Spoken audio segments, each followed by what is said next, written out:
ICT বিষয়ের যে পঞ্চম অধ্যায়ের সি প্রোগ্রামিং আমরা যখন বিভিন্ন সমস্যার সমাধান করি, সি প্রোগ্রামিং রিলেটেড প্রশ্নে এখানে বলা আছে 1 থেকে 100 পর্যন্ত বিজোড় সংখ্যাগুলোর যোগফল নির্ণয়ের অ্যালগরিদম, ফ্লোচার্ট এবং সি প্রোগ্রাম কিভাবে লিখতে হবে। বিজোড় সংখ্যা বলতে বোঝায় 1 + 3 + 5 + 7 + 9 এইভাবে 100 পর্যন্ত, মানে 99 পর্যন্ত যোগ করবে আর কি। তো সি প্রোগ্রাম, অ্যালগরিদম, ফ্লোচার্ট কিভাবে লিখবো সেটা আলোচনা করার জন্য তোমাদের সাথে আছি আমি মোহাম্মদ সিরাজুল ইসলাম। এই যে প্রথমে আমরা কি করব, অ্যালগরিদম লিখবো। অ্যালগরিদম হচ্ছে কোন ধাপে কি করব তার ধারাবাহিক বর্ণনা। যেমন এই যে 1 + 3 1 + 3 + 5 এরকম 100 পর্যন্ত, এটা বলতে বোঝায় বিজোড় সংখ্যাগুলোর যোগফল। ওইটাকে আমরা সিরিজে সাজিয়ে দিলাম। তো অ্যালগরিদমের প্রথমে লিখবো ধাপ 1 প্রোগ্রাম শুরু, ধাপ 2 ইনপুট হিসেবে আমাদের এখানে কি লিখবো, এন এর মান গ্রহণ করে লিখতাম, তাই না? কিন্তু এখানে হবে না। কেন হবে না? এই যে 100 দেওয়া আছে সেই জন্য এখানে কিবোর্ড থেকে ডেটা ইনপুট নেওয়ার সুযোগ নাই। তাহলে আমরা কি করব, এর পরের ধাপে আমরা মান ইনিশিয়াল করে দিব। এটা কাউন্টার ভেরিয়েবল নিতে পারি আই, যার মান দিব 1, এবং সাম হচ্ছে আউটপুট ভেরিয়েবল, যার মান 0 করব প্রথমে। যেটা সামের মধ্যে যোগ করে রাখবো, সবগুলা যোগফল এটার মধ্যে জমা হবে, এটার মান 0 করে রাখবো। এবং যেটি দিয়ে শুরু হয় সেটা আয়ের মান আমরা কাউন্টার ভেরিয়েবলের মান হিসেবে ইনিশিয়াল করেছি। আয়ের মধ্যে আমরা এই প্রথমটা রাখবো। তারপরে রাখার পরে এই আয়ের সাথে 2 যোগ করব, 2 যোগ করে 3 হবে, তার সাথে 2 যোগ করে 5 হবে, তার সাথে 2 যোগ করে 7 হবে। এরকম আয়ের সাথে 2 করে যোগ করে বাড়তে থাকবে। সেজন্য লিখবো আই সমান 1 এই কাউন্টার ভেরিয়েবলের মান হিসেবে। এরপরে আমরা এখানে একটি কন্ডিশন যাচাই করব। আয়ের মান বাড়বে, কিন্তু বাড়তে বাড়তে কত পর্যন্ত যাবে? 100 পর্যন্ত। তাই আমরা এখানে লিখে দিব I less than equal to 100 যদি হয় তাহলে 5 আর 6 এর কাজ করবে। ধাপ 5 নম্বরের যোগফল নির্ণয় করব, 6 নম্বরে ধাপ 4 নম্বরে যোগফল নির্ণয় করব, আর 5 নম্বরে ওই 2 করে বৃদ্ধি পাবে আয়ের মান। তার জন্য এই যে যোগফল নির্ণয় করলাম 4 নং ধাপে।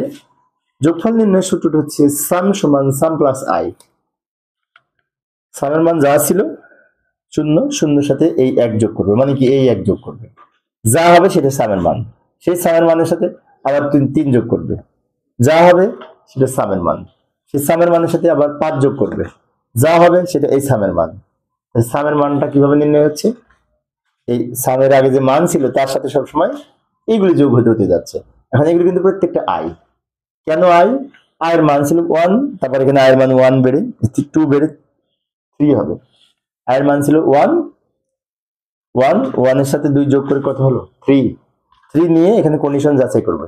যদি সত্য হয় তাহলে ওই 3 এই আগের সামের যে মান ছিল তার সাথে যোগ করবে।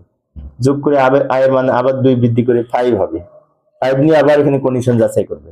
এরকম বারবার ঘুরে ঘুরে ঘুরে ঘুরে 100 পর্যন্ত যোগফল না হওয়া পর্যন্ত এই যোগ করতে থাকবে। করতে করতে এক সময় 100 পর্যন্ত যোগ করা শেষ, তখন এই সামের যে ফাইনাল মান হবে এটা প্রিন্ট করে প্রোগ্রাম শেষ করে দিবে যখন শেষ হবে যোগ করা। আচ্ছা, এখন এইটার পরিপ্রেক্ষিতে যদি ফ্লো চার্ট রাখি, শুরুর জন্য এই প্রতীক, এর মধ্যে লিখবে স্টার্ট। এরপরে আমাদের এখানে ধরি, যোগফল নির্ণয়, বিয়োগফল নির্ণয়। আমার সামনে যারা একটু খেয়াল করো, আমরা যখন ফ্লো চার্ট আঁকি শুরুর জন্য এই প্রতীক, শেষের জন্য এই প্রতীক, এটা তো জানো। আচ্ছা, এবার আমাদের এই ধরি এত সমান এত, তারপর যোগফল নির্ণয় করি, এই যে সাম সমান এইটা, আবার আরো যোগফল নির্ণয় করেছি আই সমান আই প্লাস 2, যোগফল নির্ণয় করছি না?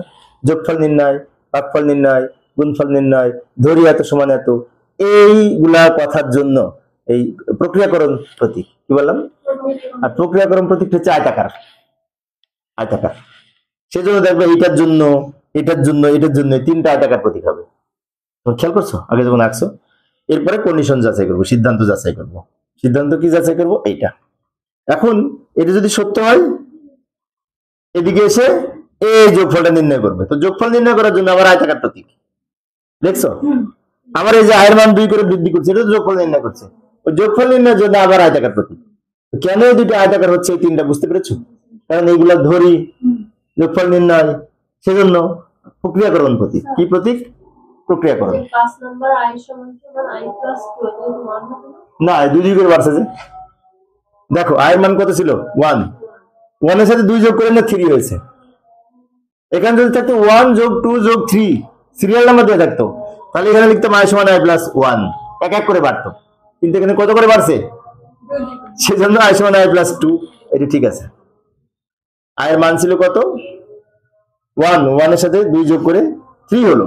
এই 3 নিয়ে এখানে ফেরত যাবে, i এর মান 3 ধরে চেক করে ওই 3 আবার যোগ করবে, যোগ করে ওই 3 এর সাথে আবার 2 যোগ করে 5 হবে, 5 নিয়ে আবার ফেরত যাবে, 5 বার এইভাবে করতে থাকবে। তারপর যখন যোগফল শেষ হবে তখন এই সামের মানটা কিন্তু প্রিন্ট করে প্রোগ্রাম শেষ করে। এই হচ্ছে অ্যালগরিদম এবং ফ্লোচার্ট। এবার আমরা সি প্রোগ্রাম লিখবো।